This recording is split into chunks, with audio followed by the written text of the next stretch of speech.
Few people in America know the family farmer as well as our next guest. She has devoted her entire career to working with people who've had their hands in the dirt, fighting to make a living. Shirley Sherrod has become nationally famous, perhaps for all the wrong reasons, but tonight she joins us to talk about the things that truly matter, her work with farmers and why it's still so important.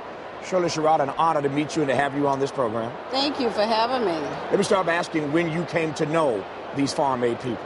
Oh, my goodness. I didn't attend the very first concert in '85, but I started working with them the very next year because we had a Farmers and Ranchers Congress in St. Louis. So it's been since 1986 that I've been a part of it. You heard Willie Nelson say in that piece just a moment ago that the good news is that we're still here 25 years later. The bad news is that we're still here 25 years later.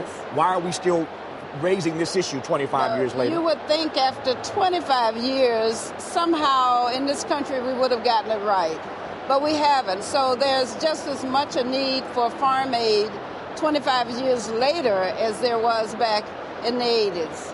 What has farm aid meant specifically for minority farmers? And I'll let you define minority any way you want to. Well minorities would be the Asian American, Native American, Hispanic, African American, and even women farmers. The money that's come from farm aid made the difference a lot of times in whether a farmer would eat. Sometimes we had to give an emergency grants just for food for a farmer or for a medical issue, or just to help get a lawyer at a time when a lawyer was needed, or to help the organizations that were helping them in their fight to stay on the land. What's the biggest challenge you see these days, specifically for minority farmers holding on to what they have? Well, credit is still very much an issue for minority farmers. You would think we would have solved that too.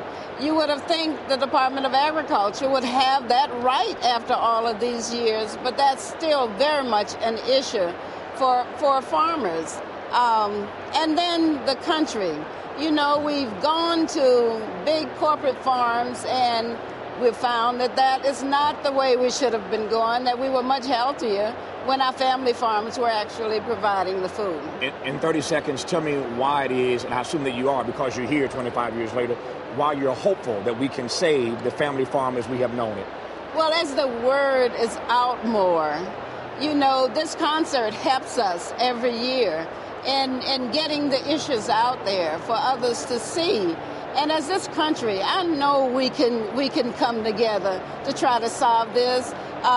Let's use these concerts and other efforts like this to really get working, you know. We appreciate your life and your legacy and honored to have you here. Oh, thank you. Thank you so much, Shirley Sherrod.